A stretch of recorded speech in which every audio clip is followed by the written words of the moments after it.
노년의 삶을 가장 위협하는 것이 뭐냐 했더니 네. 여러 가지 뭐 암 이런 것들도 있었습니다만 네. 무릎 퇴행성 질환이랍니다. 아, 밖에 나가고 자기가 진- 자기 혼자 어디를 움직일 수 없기 때문에 맞아. 이 가장 힘들다 얘기하는데 어떤 질환들이 많습니까? 무릎은 일단 체중을 지었을 때 체중을 좀 충격을 완화시켜 주기도 하고 좀 마찰을 주어서 관절 운동을 할 수 있게 해주는 기관인데요. 네. 좀 여러 가지 구조물들이 있겠지만 일단 반월상 연골판이라는 게 있습니다. 이 반월상 연골판 같은 경우에는 무릎의 쿠션 역할을 해서 이제 충격을 좀 분산시켜주고 네. 또 완충시켜주는 역할을 하게 되고 또 하나는 연골이 있는데 이 연골 같은 경우도 충격을 좀 흡수해주고 그다음에 마찰을 좀 줄여주어서 관절 운동을 할 수 있게 해줍니다. 네. 하지만 이제 지속적으로 반복된 하중에 의해서 반월상 연골판이 찢어지고 파열이 되게 되는데 네. 이것을 반월상 연골판의 파열이라고 하게 됩니다. 네. 그리고 또 하나는 이제 반월상 연골판이 파열이 되고 그렇게 되면 연골이 점점점 닳게 되는데 이렇게 연골이 닳게 돼서 퇴행성 변화를 일으킬 때 퇴행성 관절염이라고 합니다. 아, 그렇군요. 그러면 무릎 퇴행성 관절염은 어떤 증상이 있나요? 일단 관절염 자체는 관절에 염증이 생긴 겁니다. 네. 염증이 생기면서 통증을 유발시키는 것을 관절염이라고 하는데요. 네. 이 관절염 중에서 가장 흔한 게 이제 퇴행성 관절염입니다. 네. 퇴행성 관절염 말 그대로 이제 무릎 관절이 퇴행성 변화를 일으켜서 관절염을 일으키는 걸 말하는데요. 네. 이런 경우에는 관절을 보호하고 있는 연골이 닳게 되고 그럼으로 인해서 퇴행성 변화들을 일으켜서 네. 관절염이 오는 경우를 말하는데 네. 이런 염증성 그 관절의 질환 중에서 가장 흔하다고 하고 있고 네. 우리나라에서는 이제 65세가 넘는 노년에서 거의 한 2명 중에 1명꼴로 네. 이 질환을 앓고 있다고 볼 수 있을 정도로 가장 네. 흔한 노인성 네. 질환입니다. 네네. 저도 가끔 무릎이 아플 때가 있거든요. 네. 그러니까 통증이 있다고 다 관절염은 아닐 테고 어떻게 알 수 있는 방법 없을까요? 무릎 관절염이 있었을 때 흔히 한 4가지 정도를 이렇게 살펴볼 수 있는데요. 네 발생할 가지요? 수 있는 증상들로 네. 첫 번째로 통증이 있을 수 있겠습니다. 통증 같은 경우에는 평소에는 그 계단을 올라갈 때 또는 내려갈 때 이렇게 좀 운동을 많이 했을 때 아플 수가 있는데 네. 관절염이 더 진행할수록 점점점 평지 걷기도 힘들 정도로 아플 수가 있습니다. 네. 두 번째로는 이제 네. 구조물들의 이제 퇴행성 변화들 이런 네. 구조물들의 변화들로 인해서 관절 각도, 관절 운동에 제한이 발생할 수 있습니다.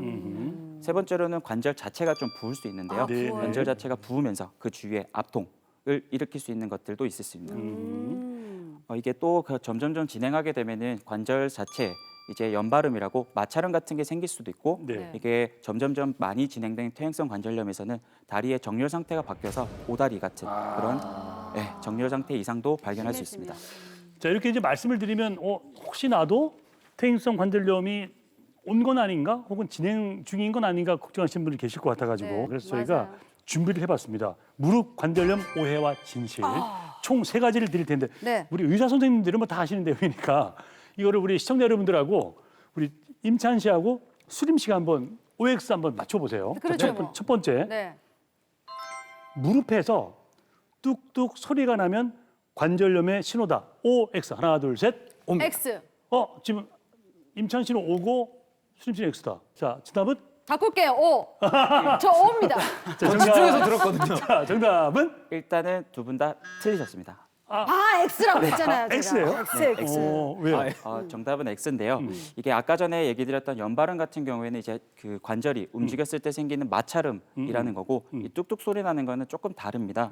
이 뚝뚝 소리 나는 거는 뭐 원인은 좀 다양하게 있을 수 있는데 그 중에 하나가 이제 관절액 쪽 안쪽에는 이제 기포 같은 것들이 있어서 그게 이제 관절을 움직였을 때 기포가 터지는 소리 네. 이런 것들도 충분히 뚝 소리가 날 수 있기 때문에 네. 이 뚝 소리 나는 것 자체가 관절염을 일으키거나 아니면 관절염의 증상이거나 그런 건 아닙니다. 네. 근데 이거 왜 두둑두둑 많이 하면 이제 손가락 굵어진다 하지 마 그러잖아요. 실제로 굵어집니까?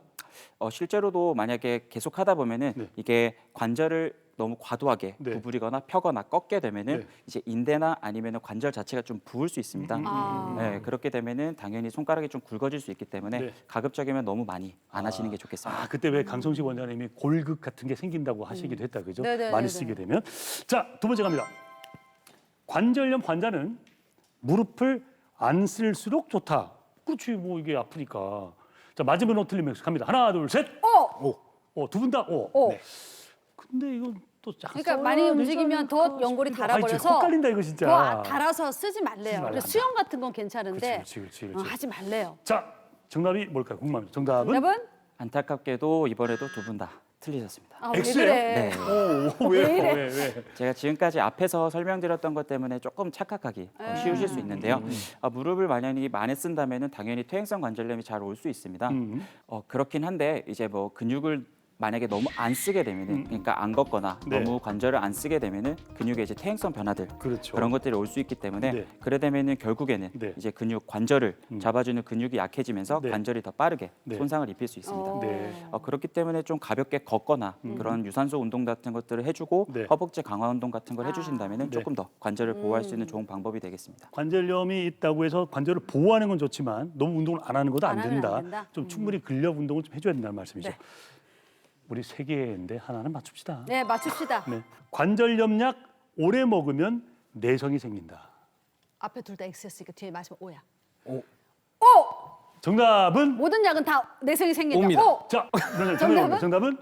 마지막 문제인데도 안타깝게도 틀렸습니다. 근데 보통 약은 다 내성 생기지 않습니까? 내성 생기잖아요. 네, 보통은 그렇게 생각하기 쉬운데요. 네. 이제 관절염 같은 경우에서는 네. 보통은 소염 진통제라는 약을 씁니다. 음흠. 이 소염 진통제는 비마약성 네. 진통제로 이것은 다 남용하게 되면 내성이 있거나 아니면 네. 중독이 생기는 마약성 진통제는 와는 다르기 때문에 이것은 많이 먹는다 하더라도 네. 내성이 생기거나 그런 것들은 없습니다. 네. 그렇긴 한데 만약에 약을 계속 먹었는데도 불구하고 점점 통증이 악화된다거나 네. 아니면 약 먹어도 효과가 없다. 네. 그랬을 경우에는 관절염이 좀 더 진행이 될 수 있었기 때문에 네. 이걸 좀 잘 살펴봐야 됩니다. 이 방치하면 어떻게 됩니까?